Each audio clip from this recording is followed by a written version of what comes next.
Agradecemos a nuestros invitados desde La Pluma en este esfuerzo que estamos haciendo por llevarles a ustedes un breve análisis sobre lo que fue el informe del presidente del día de hoy en la Asamblea Legislativa. Como corresponde, por orden constitucional, el mandatario debe dar informe de labores una vez al año. En este caso, el día siguiente, después del 1 de mayo, estuvo, hoy 4, para hablar sobre las políticas que se han estado realizando durante su gestión. Tenemos de invitados a los diputados don Melvin Núñez del Partido Restauración Nacional, a la diputada Shirley Díaz, su jefa, doña Shirley, ¿verdad? Ya, del Partido Unidad Social Cristiana, a el politólogo don Claudio Alpizar, también muy conocido por sus programas de análisis, al economista don Luis Paulino Vargas y a la periodista Rosita Argüello. Don Luis Paulino, economista y profesor, ha publicado muchos libros, incluso ha sido Premio Nacional Aquileo Echeverría. Rosita, no sé si entramos ya un poco con la conversación. Yo me imagino que tal vez ustedes están así como igual que como estoy yo. O sea, ¿qué oportunidad más desaprovechada tuvo hoy el presidente y que pudo haber como enamorado, como recogido o como no sé, algo que más que decir lo que dijo? Y a la vez no explicó el campo que, por ejemplo, nos tenía muy preocupados, que era el campo de la economía. Pero entonces, eso piensa Rosita Argüello. ¿Qué creen ustedes que nos quedó debiendo el presidente en su discurso? Tal vez empecemos por ahí para calentar un poquitico. ¿Qué nos quedó debiendo? ¿Qué esperábamos nosotros desde nuestra posición? Yo como periodista, con Claudio como politólogo, como economista, con los compañeros de fracción. ¿Qué les quedó debiendo el señor presidente? Lady first, empieza Shirley. Bueno, muchísimas gracias. Definitivamente el señor presidente quedó debiendo muchas cosas el día de hoy. No nos habló de reactivación económica, no nos dijo qué iba a pasar con los pescadores, no nos llevó adelante propuestas para el problema del agro, no nos habló de cómo va a mejorar el desempleo. Cuando vino en la profundidad de su análisis, tampoco nos habló ni nos dio un detalle pormenorizado de cuáles han sido los diferentes avances en estos temas, que no son de ahora, que son temas que definitivamente ya vienen golpeando la economía nacional y vienen golpeando la situación de los costarricenses desde antes del COVID. Fue un discurso muy enfocado en el COVID, un discurso enfocado en pedir dinero, un discurso en el cual no nos habló de recorte del gasto por ningún lugar. Definitivamente quedó debiendo el señor presidente una estrategia tanto cumplida como por cumplir. No nos habló de cuáles eran los mecanismos que se iban a utilizar o que se han venido utilizando para hacerle frente a la crisis del COVID, sosteniendo con fuerza la Caja Costarricense de Seguro Social, y quedamos ayunos de soluciones y de opciones reales que nos permitan pues tener confianza en la hoja de ruta que el gobierno de la República va a llevar adelante en este año de gestión, en estos 2 años que le quedan. Quedó debiendo el gobierno. Melvin. Gracias, sí, muy buenas noches. Agradezco montones estar delante de tantas personas que respeto, no solamente en el área periodística, sino también en la parte política. Creo que hoy faltó mucho el presidente en varias cosas, pero voy a ser puntual en 3 que me preocupan. La primera es que yo esperé que no fuera otro reporte más del COVID, que no fuera del acto heroico de cómo se ha manejado esto, porque ya lo vimos con Luis Guillermo tiempo atrás, algo muy parecido, y esperé una técnica distinta, esperé más profundidad en eso, esperé que pudiésemos librar un discurso donde nos iba a dar una ruta, donde nos iba a decir, bueno, muchachos, ustedes como Asamblea Legislativa han hecho el trabajo, se han puesto la camiseta, han estado hasta tarde, han hecho tantas leyes, hemos hecho sinergia, ahora me toca a mí decir que voy a hacer eso. Yo esperé eso, más sin embargo vi un discurso muy inspiracional, casi una poesía, podría decir, bien hecha para una inspiración del momento. Cuando me habla a mí de la readecuación de créditos bancarios, déjeme decirle que hay agricultores que conozco, que voy y les doy la mano, y la preocupación de ellos es que los bancos les están recogiendo sus tierras, les están recogiendo sus casas y no les están teniendo ninguna misericordia. O sea, los bancos no le están haciendo caso al presidente. Sencillamente con eso. Hoy estamos viendo el caso de un pescador que está perdiendo su casa, que no tiene trabajo.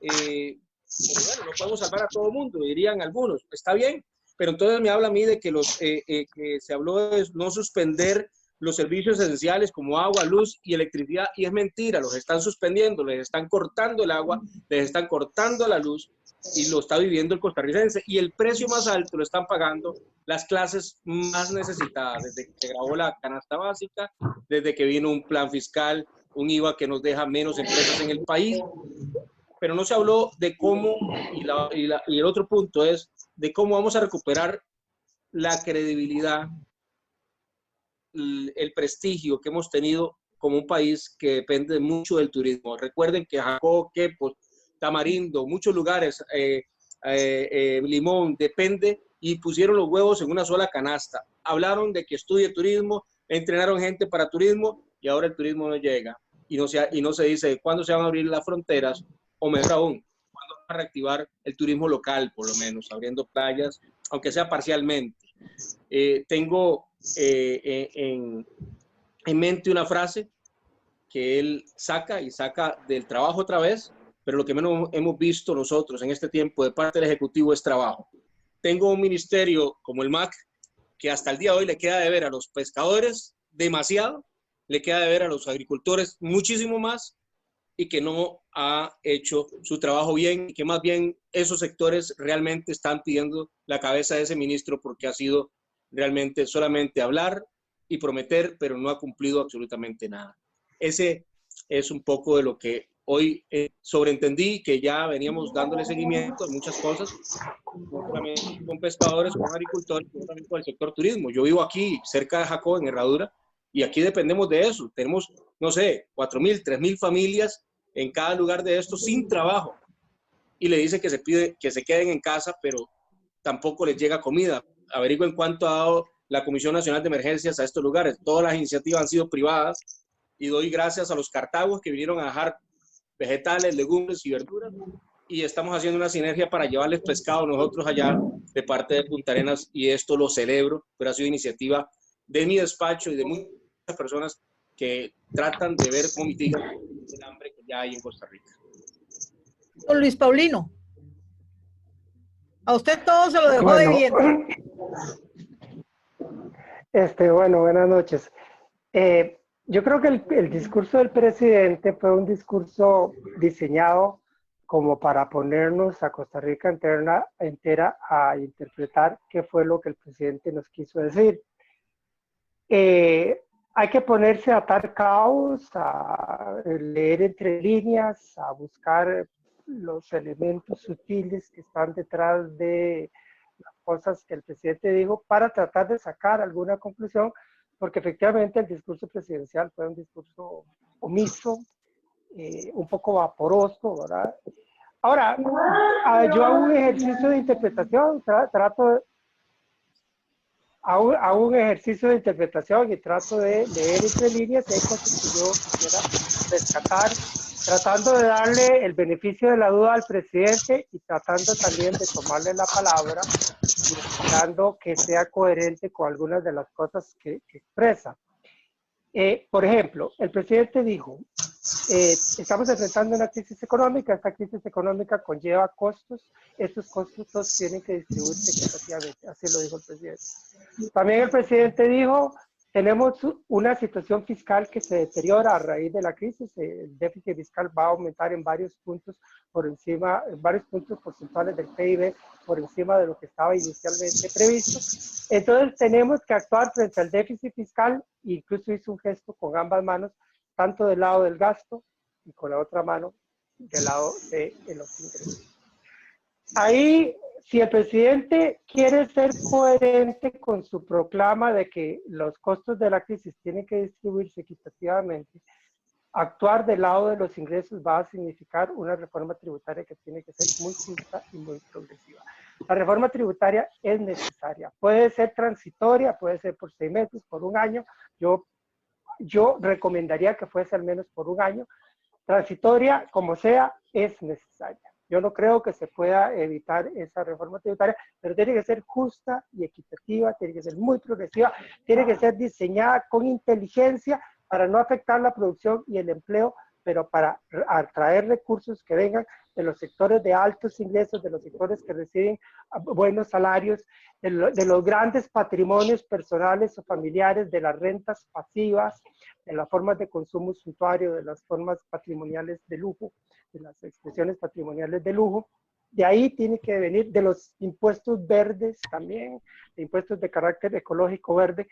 De ahí tendría que venir para que sea una reforma tributaria inteligente, que no afecte la producción y el empleo, que sea justa y progresiva, y que canalice recursos desde esos sectores, que son sectores de alto nivel de ahorro, hacia sectores de bajos ingresos, que van a consumir la totalidad de lo que reciban, y que entonces van a contribuir a suavizar la recesión económica al gastar esa totalidad de los ingresos, que es diferente a los grupos que tienen ingresos altos, cuyas tasas de ahorro son muy altas y por lo tanto dejan inmovilizado una cantidad importante de ingresos y de recursos. Entonces tiene que haber esa transferencia de subsidios progresivos hacia los sectores más vulnerables, lo cual va a suavizar la recesión económica. Y repito, si el presidente quiere ser coherente con su prédica de equidad, va a tener que impulsar una reforma tributaria más o menos en los términos que describí. Ahora, evidentemente el presidente fue omiso en todo lo que tiene que ver con el día después del COVID-19. ¿Cuál va a ser la estrategia de recuperación de la economía una vez que la emergencia sanitaria se haya superado, o por lo menos que el ministro de Salud nos informe que ya la emergencia sanitaria no es la prioridad y que la prioridad pasa a ser el aspecto económico? Y teniendo presente que la etapa post-COVID-19 no puede ser de ninguna manera similar a la etapa pre-COVID-19. Tenemos que reinventar la normalidad, tenemos que construir una nueva normalidad. Y ahí, perdone usted, señor diputado, lo que le voy a decir, que voy a expresar un desacuerdo con lo que usted dije. Bajémonos de esa nube. El turismo no va a volver a ser lo que era en muchísimo tiempo, en muchísimo tiempo. Parte de la nueva normalidad que tenemos que descubrir y reinventar pasa por entender que el turismo, el negocio turístico no va a volver a ser lo que fue antes, probablemente nunca volverá a ser lo que fue antes. Y en eso, como en tantas otras cosas, el país va a tener que reinventarse.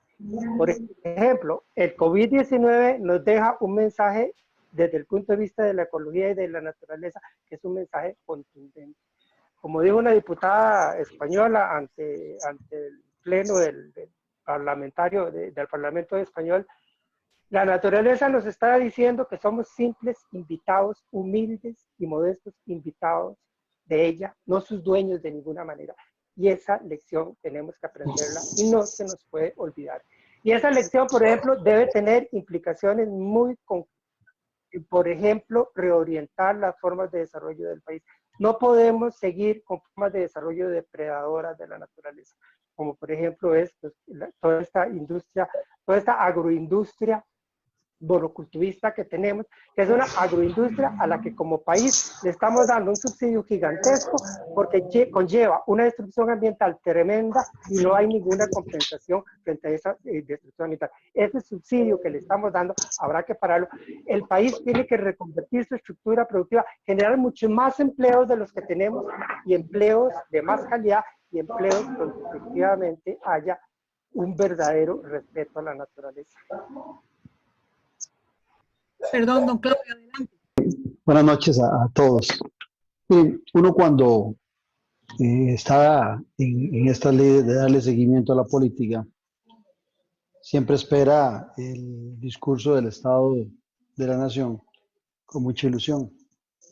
No solamente porque lo que está esperando uno es un gran discurso, desde el punto de vista de la semántica del verbo, sino que además de eso está uno esperando grandes lineamientos y una pintura, un diseño de las aspiraciones tanto del presidente de la República, de su gabinete, como de las aspiraciones a que deberíamos buscar estar todos los costarricenses, todos los ciudadanos compenetrados. Cuando uno toma el discurso, yo lo oí en vivo y después de fiebre lo volví a leer, y se da cuenta usted de que las primeras 10 páginas son prácticamente una ampliación de las conferencias de prensa de todos los días del COVID, donde se repiten muchas de las cosas que ahí se han dicho, muchas de las iniciativas que se han planteado.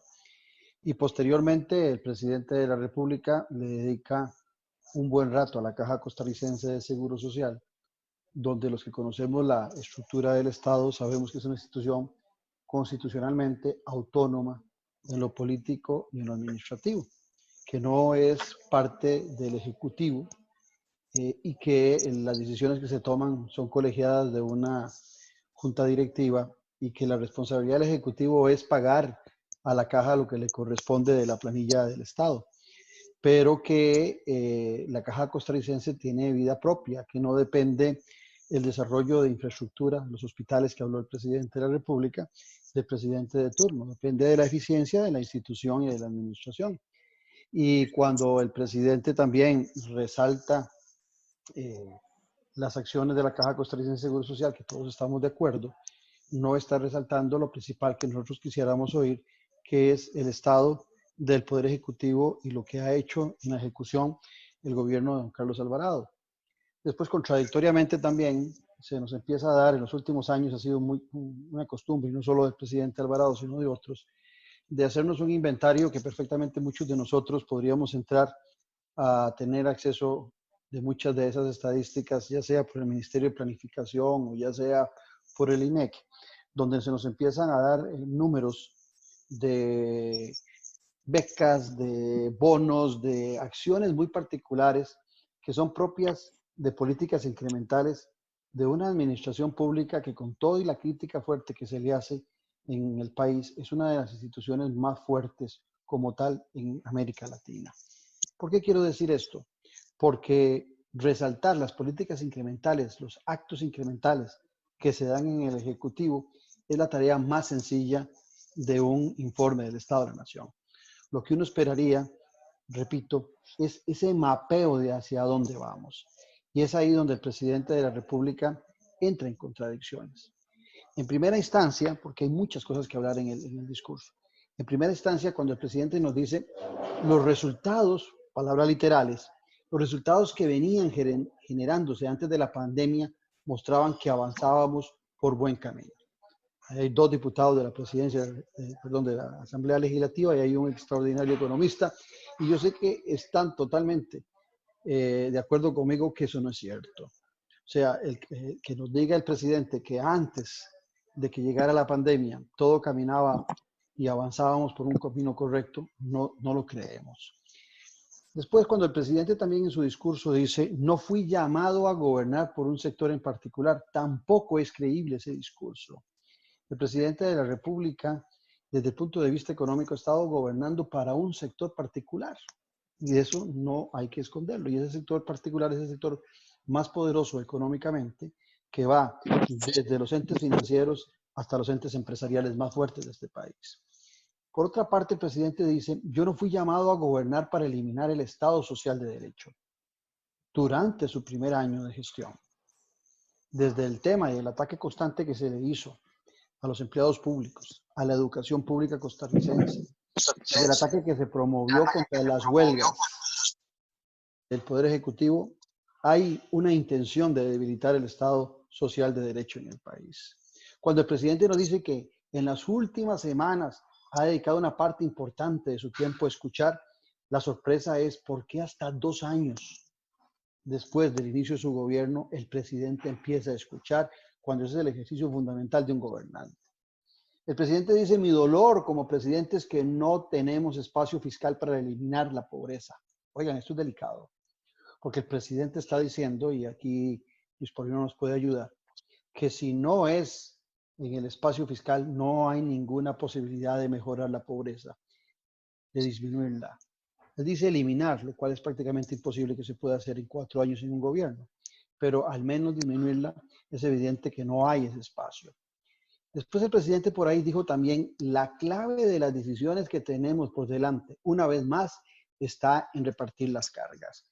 Bueno, esto no ha sido cierto una vez más, como dice él. Ojalá que sea a partir de ahora, porque las cargas han estado en la espalda de la clase media costarricense. Desde que se planteó el paquete fiscal, las reformas fiscales, todo venía para recargarle las cargas a la clase media costarricense, y es mentira que había una repartición de las cargas en el gobierno de don Carlos Alvarado.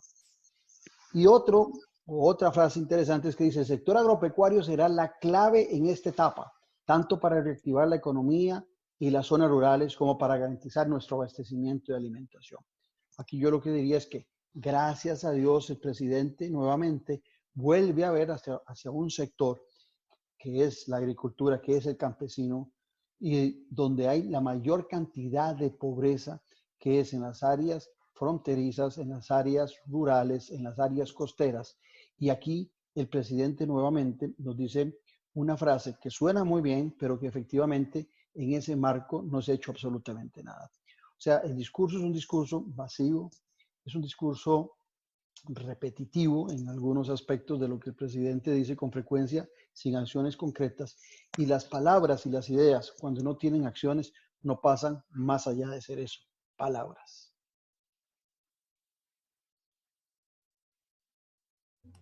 Gracias, don Claudio.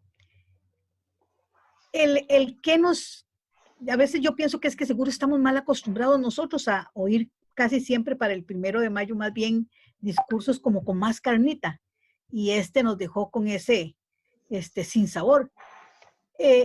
Pero además me parece que tampoco se lució. No sé qué les parece a ustedes, se lució. O sea, que él pudiera salir diciendo, bueno, es que, no sé, yo no, les cuento, es la primera vez que yo veo algo así.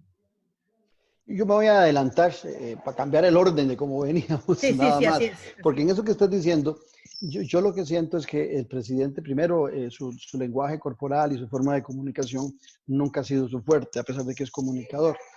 E inclusive ni siquiera el dominio del teleprompter que le pusieron se mostraba con conocimiento como para ser el más fluido. Sin embargo, dentro del marco de lo que decís vos, a mí me parece que el presidente tenía un momento clave de inspiración para una propuesta diferente, porque alrededor del COVID nos hemos reunido todos los costarricenses porque hay una sensibilidad sobre el temor a la muerte y sobre el temor a que cercanos a nosotros padezcan situaciones de hambre, de penuria. Y el presidente no aprovechó ese espacio. Ese espacio pudo haber sido muy significativo para que el presidente diese un lineamiento que representara un punto de inflexión en lo que han sido sus 2 años, y no lo fue. Yo estoy de acuerdo con vos, no fue ni un mensaje que nos orientara ni en lo económico, que era la gran expectativa de Luis Paulino, que se había hablado, hasta había un montón de planes de debates en diferentes programas de radio y como para hablar de la propuesta económica, y resultó que Claudio, 2 párrafos nos la trazaron. Perdón que lo interrumpa ahí un momentito. Hace unos días, creo que por ahí del 26 de abril, en el Semanario Universidad, en una entrevista, el presidente dice que el 4 de mayo voy a decir la propuesta económica para el país. Bueno, por eso a mucha hoy gente es 4 de mayo, quedó debiendo. Claro. Claro, no se habían, y concluiría con eso, nada más. Me parece que sí se desaprovechó desde el punto de vista de estrategia, de táctica política, un momento fundamental para un cambio, para un punto de inflexión en la posición de la orientación del gobierno para sus próximos 2 años. Sí, si vamos en reversa, sigo yo. Yo creo, no, había pedido la palabra. Doña Chile. Sí, vale. Sí, muchas gracias. Bueno, yo creo que es muy difícil lucirse cuando no hay nada que lucir. Ese es el principal problema que tiene el presidente. Ha sido una agenda absolutamente ayuna de soluciones, ha sido una agenda que no ha llevado ni diálogo ni consensos dentro de ella misma. Ustedes saben que tradicionalmente en este país se han construido los consensos, se han construido las soluciones. Ha habido oídos en el Poder Ejecutivo para poder llevar adelante soluciones nacionales al estilo costarricense. Pero definitivamente en este gobierno eso no se ha dado. No se ha dado porque no ha habido un norte claro, porque tal parece que el trabajo que se ha hecho no ha tenido como prioridad la conciliación nacional, ni tampoco generar riqueza para generar un mejor estado de bienestar.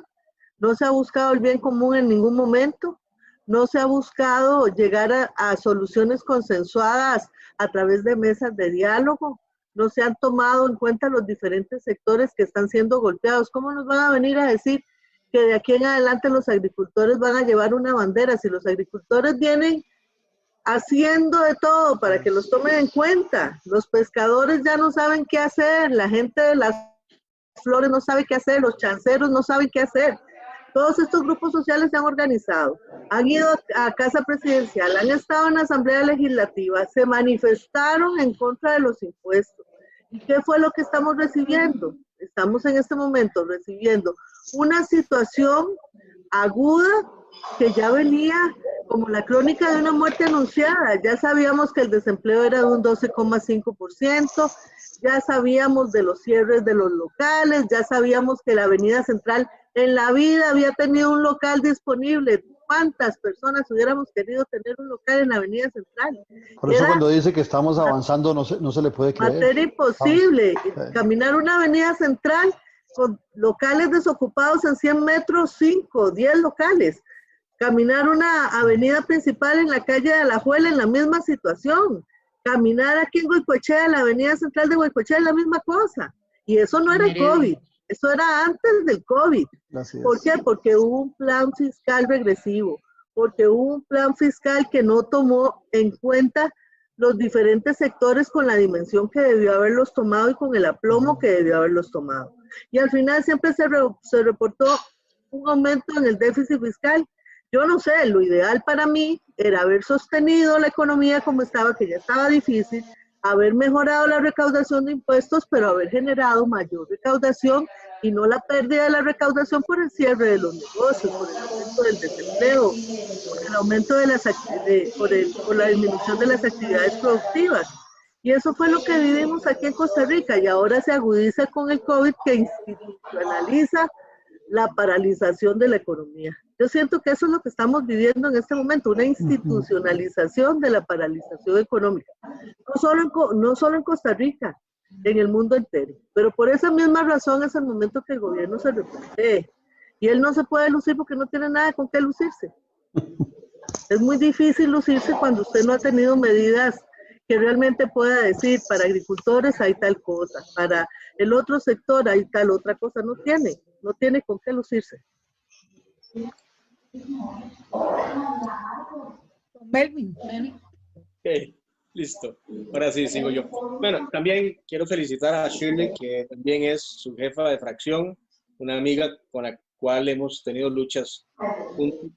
Pero en medio de lo que nuestro presidente va a agilizar los procesos para que nuestros indígenas recuperen sus tierras. Ahora déjeme decirle de la ilegalidad, la brutal violencia en que este presidente ha permitido que se geste en tierras de indígenas.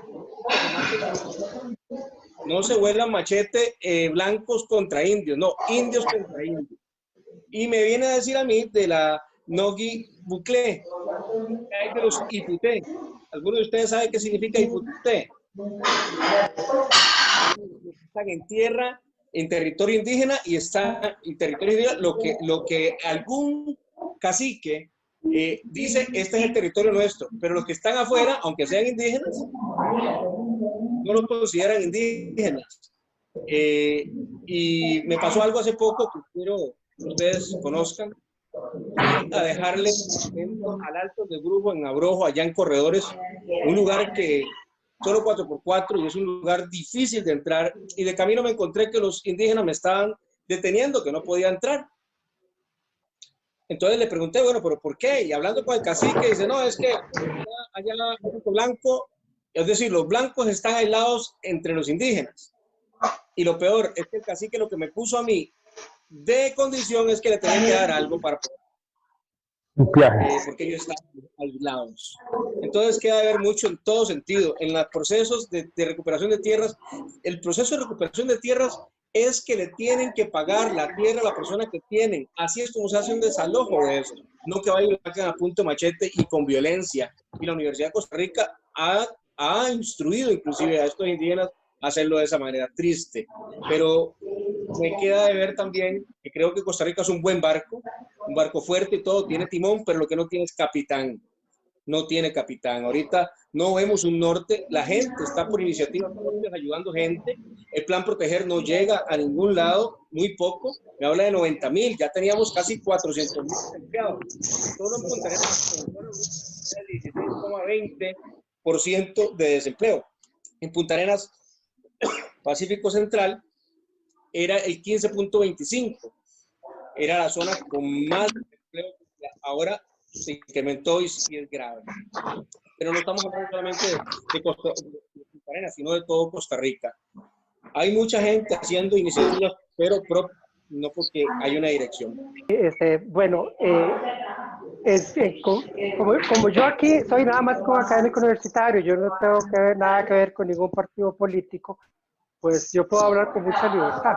Usted era candidato a la vicepresidencia de la República. Claro. Y ahora nos Usted dice ha sido que no político también. Sí, señor. No, Luis. No, sí, señor, pero estoy... Claro. No, y no es perdón, pecado. estoy fuera de cualquier partido político. No, pero perdonen, no estoy con ningún partido político, estoy fuera de cualquier partido político. Fui candidato a la vicepresidencia del Frente Amplio, pero hoy estoy fuera de cualquier partido político, incluyendo el Frente Amplio. Y espero que quede claro eso y que se entienda lo que eso significa también. Entonces hablo simplemente como un académico universitario. Entonces puedo decir pros y los contras con absoluta libertad porque no tengo que quedarle bien a ningún partido político. Y decir que en los últimos meses hemos tenido una institucionalidad pública bajo la administración Alvarado se lució manejando la crisis del COVID-19 y yo creo que eso hay que resaltarlo porque es un logro de esa institucionalidad pública, de ese estado social que los costarricenses hemos creado a lo largo de nuestra historia, de el valor, la significación de los sistemas de seguridad social de Costa Rica. Y eso hay que resaltarlo y hay que decir, nos hemos lucido como país, nos hemos lucido como pueblo. Y si el presidente Alvarado se está luciendo también con eso, pues en buena hora, porque es parte del lucimiento que Costa Rica está logrando. Ahora, yo quisiera, y ahora también se ha hablado de los agricultores, y qué dicha que se habla de los agricultores, pero el problema de los agricultores, seamos rigurosos en las cosas que vamos a decir, el problema de los agricultores no empezó con el gobierno de Carlos Alvarado. El problema de los agricultores viene al menos con el primer gobierno de Oscar Arias, pero incluso en la segunda mitad del gobierno de Luis Alberto Monge, por allá del 84-85, ahí empezó el problema de los agricultores. Y es un problema que lo comparten el Partido de Unidad Social Cristiana con el Partido de Liberación Nacional. Y si los agricultores y las agricultoras están ahí, todavía están ahí, es porque esa gente es muy macanuda, esa gente es realmente fuerte, esa gente resiste, tienen coraje, tienen resistencia, capacidad de resistencia, porque son 35 años de llevar palo. 35 años de llevar palo con Liberación, con la Unidad y ahora con el PAC. Y eso hay que decirlo. Ahora, el diputado Melvin ha dicho un montón de barbaridades sobre los pueblos indígenas. Don Melvin, usted está falseando la verdad de muchas formas, falseando la verdad. Yo no voy a entrar en detalles porque aquí no vamos a tener tiempo para eso, pero eso lo hemos estudiado. Mi centro de investigación, del cual yo soy director, lo hemos estudiado a fondo. Ahí tenemos los informes de investigación, el montón de documentación que hemos reunido, el trabajo de análisis, de estudio. Pueden ser 2,000 páginas, no sé ahorita cuánto será lo que se ha producido. Estudio. Incluso usar conceptos como cacique. ¿De dónde saca usted eso, por favor? Yo le puedo dar la referencia de nuestros equipos de investigación para que usted se reúna con estos muchachos y la señora que los coordina, doña Cinia, para que deje de hablar cosas que, perdón, con todo respeto le digo cosas sin fundamento. Y Luis, ahora ya... Luis, un minuto. Sí. Un minuto. Vieras que yo pienso que él puede fachentear con el COVID, discúlpeme, yo pienso que sí, pero pueden hacerlo porque nosotros hemos tenido un régimen de salud fuerte, un régimen de salud que a huevos se ha sostenido a pesar de que mucha gente que lo ha querido quitar. O sea, yo en eso estoy muy clara, es muy Sí, fácil. sí, doña Rosita. Porque no, Sí, lo pudo así, hacer, no lo pudo hacer Trump. Trump no lo pudo hacer. Déjeme terminar. Sí, no usé su palabra, pero me parece súper oportuna su palabra. Podemos fachentear como país, como pueblo, como comunidad nacional, de ese sistema de seguridad social que a lo largo de los años ha sido debilitado, ha sido permanentemente acosado por los sucesivos gobiernos de liberación de la unidad hasta llegar al PAC. Ahí, igual que en el caso de los agricultores, tenemos 35 años de acoso en contra de los agricultores, tenemos 35 años de acoso en contra de los sistemas de seguridad social. Y eso también hay que decirlo. Pero yo quiero terminar ya poniéndome mi sombrerito de economista para decir, sí, yo estaba a la expectativa de que el presidente iba a anunciar las medidas económicas. No lo hizo, el discurso fue omiso, fue divagante, fue vaporoso, obliga a ponerse a interpretar, a tratar de amarrar cabos sueltos. Me sospecho que de fondo debe haber un proceso interno ahí en el equipo económico que no se ha terminado de resolver. Me sospecho que hay algunos desacuerdos internos importantes y por eso el presidente fue mucho menos preciso de lo que estábamos esperando que fuera. El asunto fuerte viene con lo que el equipo económico vaya a decir en estos próximos días. Yo estoy muy a la expectativa de eso. Quisiera ser optimista, pero no puedo evitar, sin embargo, sentirme preocupado, porque ahí en el equipo económico hay dos representantes muy fuertes de la ortodoxia económica tradicional, gente que sigue sosteniendo un catecismo económico ortodoxo tradicional, que es un catecismo que funciona muy mal en tiempos normales y no funciona del todo en tiempos de crisis. Lamentablemente, ese catecismo impide innovar, impide buscar las respuestas imaginativas que una situación de crisis demanda, las respuestas flexibles, imaginativas, novedosas que una situación de crisis demanda. Está claro en las declaraciones que ha dado Rodrigo Chávez, está claro en las declaraciones que ha dado Rodrigo Cubero, y perdonen el señor diputado y la señora diputada, está claro en lo que los diputados y las diputadas, con poquísimas excepciones, dicen y repiten una y otra vez. Porque esa ortodoxia económica que sostienen Cubero y Chávez es una ortodoxia económica que se repite como en una cámara de eco en la Asamblea Legislativa de diputados y diputadas que creen que esto se resuelve cortando gasto público, reduciendo gasto público, de diputados y diputadas que creen que la austeridad fiscal es una forma de responder a la crisis económica, cuando la evidencia empírica es absolutamente contundente de que eso no es así. Pero lamentablemente, igual como no estudian la problemática indígena, tampoco estudian los temas económicos. Y entonces sobre los temas económicos se dan licencia de decir una poca de tonterías que la investigación ya ha demostrado que son simplemente falaces y no funcionan. Entonces, a mí lo que me preocupa es que al final prevalezca la visión ortodoxa, tradicional, rígida, al fin de cuentas tremendamente ideológica. Eso no tiene nada de científico, es estrictamente ideológico. Esa visión ortodoxa, tradicional, ideológica de Chávez y de Cubero, cuando en este momento el país necesita un enfoque heterodoxo que tiene que ser flexible, creativo, innovador, que es el consenso mundial. En todo el mundo se está haciendo así. En todo el mundo, la actuación de los bancos centrales en todo el mundo apunta en una determinada dirección, y el Banco Central de Costa Rica, menciono el Banco Central para poner un ejemplo, el Banco Central de Costa Rica se niega a reconocer que esa es la ruta que en este momento es necesaria. Entonces mi preocupación queda alrededor de eso. ¿Va a prevalecer esa línea ortodoxa o vamos a tener una respuesta más heterodoxa y más flexible como una circunstancia de crisis tan tremenda como la que estamos viviendo demanda hoy día? Luis Paulino, ahí queda pendiente el asunto, luego lo hablamos de el Consejo de Mayores, de los caciques y los diputes, pero eso aparte lo hablamos. Y no, yo no estoy de acuerdo con que se despida empleados públicos en este momento, jamás. no podemos causar más desempleo.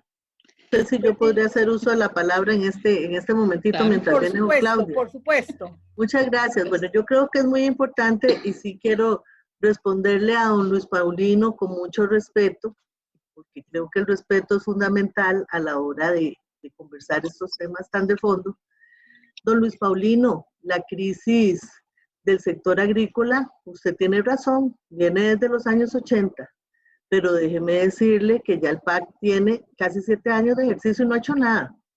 Entonces, o sea, es algo que no podemos obviar en esta discusión. No podemos tampoco venir a invisibilizar lo mal que está la situación Yo no en lo he este obviado. momento. No. Con respeto y déme el espacio como yo se lo di a usted. No podemos venir a invisibilizar la incapacidad absoluta de generación de soluciones para los sectores vulnerables, productivos, financieros que ha tenido el gobierno PAC. Discúlpeme, usted dice que su apreciación viene desde el punto de vista académico. Por dicha, don Claudio nos contó un poco su currículum político, porque fue bastante político, he de decirle. Y he de decirle también que cuando hablamos de los logros del COVID, quiero rescatar lo que dice doña Rosita. Definitivamente nosotros en este COVID somos el producto de la institucionalidad que también fue gestada a la luz de los gobiernos de la Unidad Social Cristiana y del Partido Liberación Nacional. Y han participado en esa construcción partidos con tradición de izquierda como el que usted representó en su momento. O sea, yo creo que tenemos que tener esa claridad meridiana. No podemos venir a tratar estos temas, y les recuerdo también que yo vieras que nunca he estado en el ejercicio de la función pública hasta ahora. Y le cuento de todo corazón que creo, hace muchos años participé, pero hace más de 20 años. Le cuento de todo corazón que creo que es indispensable poner el punto en las IES, porque primero tiene que haber una gran conciencia del pueblo costarricense de la ineficacia e ineficiencia que ha venido caracterizando la gestión de estos últimos 6 años. Y ya no solo porque lo viven en carne propia, sino porque se evidencia en el ejercicio de la labor como poder ejecutivo que tiene la obligación de dar un gobierno electo a través de un sistema democrático. Ya no se trata del PUSC, no se trata de Liberación Nacional, no se trata del PAC, no se trata del Frente Amplio. Se trata del modelo país que queremos llevar adelante los y las costarricenses con miras a los próximos años. Se trata de la crisis financiera más fuerte y más preocupante desde la depresión de los años 30. Se trata de buscar soluciones nacionales a través de la conciliación y los puentes, a través del diálogo social, a través de los consensos nacionales, a través de las mesas de diálogo y a través del rescate de la institucionalidad, que es la que realmente tiene el mérito del manejo de esta crisis. No hay que ser mezquinos en reconocer que ha habido una buena dirección de parte del gobierno en el manejo de la crisis y ha sido asertiva. Pero lo cortés no quita lo valiente, y sin cacao no hay chocolate.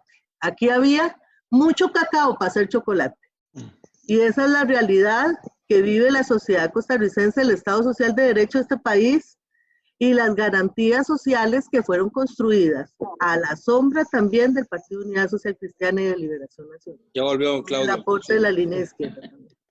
Me fue la batería. Adelante, Claudio. No, yo lo que quería decir es que Luis Paulino tenía razón cuando uno encuentra una visión economicista donde todas estas fracciones terminan coincidiendo. Y entonces por eso la facilidad en la Asamblea Legislativa para aprobar muchas reformas, muchas leyes con 40 o más votos. Eso es sencillo, porque sí hay un modelo que comparten muchos. Y yo no critico que, por ejemplo, Restauración comparte esa visión, porque es un partido a lo republicano, conservador en lo social y muy liberal en lo económico. Las contradicciones las encuentro en Liberación Nacional, por ejemplo, en el mismo Partido de Acción Ciudadana, que se ha definido como socialdemócratas y a la hora de su acción se comportan con un pensamiento totalmente diferente. Y para concluir, porque ya casi nos vamos, hay algo que es muy contradictorio. El presidente Carlos Alvarado dirigía el IMAS y fue ministro de Trabajo. Y en el discurso dice que con el programa Proteger le va a permitir o le está permitiendo tener la herramienta para erradicar la pobreza, pero por otro lado nos dijo que los recursos fiscales no iban a alcanzar para disminuir la pobreza. Pero lo que más me sorprende es que dice que ahora sí tiene un instrumento para identificar la pobreza. O sea, hasta ahora, después de 6 años, después de estar con el Puente para el Desarrollo, donde fue inclusive ministro en el IMAS, el presidente tiene un instrumento para poder encontrar dónde está la pobreza. Y por otro lado también nos dice que ese mismo instrumento le va a permitir encontrar que hasta el momento llevan 320,000 personas en trabajos informales. Entonces, eso es nada más de salir un poco a la calle y darse cuenta. Yo creo que se está justificando un poco un programa, y lo que más me sorprende es que el presidente que estuvo en el IMAS hoy nos diga que está encontrando instrumentos para la informalidad, para descubrir la informalidad y para descubrir la pobreza. Y eso está en el discurso. Don Claudio, inclusive me hace recordar algo que vi ayer en Quepos, y es que un programa que tiene el IMAS, este que usted menciona, de Puentes para el Desarrollo, incluía la crianza de cerdos. Y en Quepos 36 cerdos con diferentes familias, y la comida de esos cerdos era los desechos de los hoteles. Cerraron los hoteles y están muriendo de hambre los cerdos, y llaman para ver si les consiguen alimento, qué hacen, para no dejar botado el programa y ver qué hacen con esos cerdos, si están dándole lo que pueden, pero el gobierno no ha respondido tampoco. No, y hay otro elemento ahí para seguir metiendo la cuchara. Por ejemplo, hay un cinismo en el discurso del presidente. El presidente, con cinismo, felicita a Welmer Ramos, al mismo que él, por sus palabras, dijo que no era parte de la fracción del Partido Acción Ciudadana, que no lo quería ahí, que no lo veía como parte de eso, y lo felicita por el proyecto de la usura. Y todos sabemos que el presidente Carlos Alvarado no hizo absolutamente nada, no movió absolutamente un dedo para que la usura en los entes financieros disminuyera. Inclusive ni se le oyó en el debate que se desarrolló en los últimos días, ni tuvo una posición firme pidiendo que dentro de la crisis por lo menos se disminuyera la usura. Hay un cinismo en el presidente que también llama la atención. Asusta. ¿Dónde estaba Luis Paulino? No lo veía ahí yo en la foto arriba. Me han escondido. No, yo quisiera, porque supongo que ya vamos a ir cerrando, ¿verdad? Sí. Yo quisiera decir lo siguiente, es que doña Shirley me dice que diga ciertas cosas, pero yo ya las había dicho. O sea, doña Shirley seguramente lo que quiere entonces es que yo reitere lo que ya se había dicho. Por ejemplo, doña Shirley me dice que yo debo decir que el PAC no ha hecho nada por la agricultura, pero si yo lo dije, si dije que durante los últimos 35 años, y esos 35 años incluyen los años del PAC. Y así con otras cosas, desde luego. El Estado Social de Costa Rica es una herencia. Se me va, pero yo creo que el celular se me va a morir. Es una herencia conjunta. El Estado Social costarricense es una herencia conjunta del social cristianismo, la socialdemocracia, el pensamiento socialista, el pensamiento comunista, el pensamiento social de la iglesia, etc. Es una herencia conjunta de todo eso. Pero eso no quita que Liberación y la Unidad traicionaron su propio legado desde hace 35 años para acá. Y comenzaron a pisotear lo que fue la herencia que sus antecesores, sus fundadores, habían dejado. Esas cosas hay que decir, la verdad. Ahora, yo cierro diciendo, yo espero que esta crisis permita reorientar el manejo, el estilo de conducción de la política económica de Costa Rica y los derroteros del desarrollo de Costa Rica. Y yo esperaría que en la Asamblea Legislativa, ya que tenemos aquí un señor diputado y una señora diputada, en la Asamblea Legislativa haya la disposición para escuchar otros puntos de vista en la economía que no sean los puntos de vista de los economistas de siempre. Porque cuando yo escucho a la gran mayoría de los señores y señoras diputadas en la Asamblea Legislativa expresarse sobre temas de economía, con algunas poquitas excepciones, y una de esas excepciones es mi buen amigo Wilmer Ramos, cuando yo los escucho hablar sobre temas de economía, claramente me doy cuenta que están repitiendo lo que los economistas de la ortodoxia dominante dicen y repiten permanentemente, que es lo mismo que dice La Nación desde sus editoriales, o lo que dice Ignacio Santos desde Canal 7, etcétera, porque además es a esos economistas a los que esos medios de comunicación invitan y entrevistas, porque los demás economistas no nos toman en cuenta. Bueno, yo esperaría que la Asamblea Legislativa, como órgano de representación de la ciudadanía, que se supone que es un órgano democrático, debería estar abierto a la pluralidad de pensamiento en economía y abra un espacio para que también los otros economistas, los economistas que tenemos un pensamiento distinto, que planteamos tesis heterodoxas y que estamos dispuestos a aportar desde otras perspectivas, también se nos escuche. Ojalá hubiese esa disposición de la Asamblea Legislativa. Gracias, don Luis Paulino. Don Melvin, creo que era. Bueno, chévere. Gracias. A modo de cierre, bueno, redundar en la importancia del replanteamiento que tiene que hacer el país, que este es un momento muy estratégico, y no solo estratégico, es un momento que ha demostrado grandes cambios a nivel financiero, a nivel nacional y a nivel internacional, y creo definitivamente que es una oportunidad de oro para tomar ese replanteamiento. Yo coincido completamente en que la política económica jamás puede ir divorciada de la política social. Creo que es fundamental que se escuchen los distintos puntos de vista y que construyamos un Estado fundamentado en el bien común, en la redistribución de la riqueza de una forma equitativa, donde garanticemos el crecimiento y la solidez de una clase media pujante que permita que se mantenga la paz social, en donde los sectores altamente vulnerables encuentren ese respaldo que debe dar el Estado en los casos en que es meritorio que esto se dé, y también de la mano con la reactivación económica y la creación de diferentes escenarios, posibilidades y espacios para que a través de la producción, para que a través de la generación de la riqueza, las personas puedan rescatar su dignidad y no tener que andar haciendo filas para comprar diarios. Estoy convencida de que el trabajo dignifica al ser humano y que solamente a través del trabajo las personas generan sus ingresos para pagar sus obligaciones y para satisfacer sus necesidades.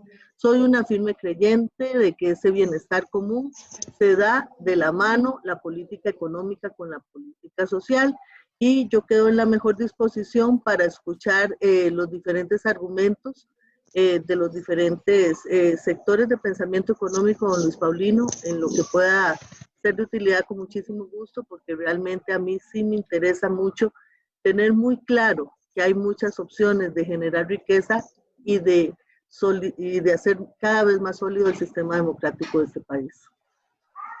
Gracias. Don Melvin. Sí, creo que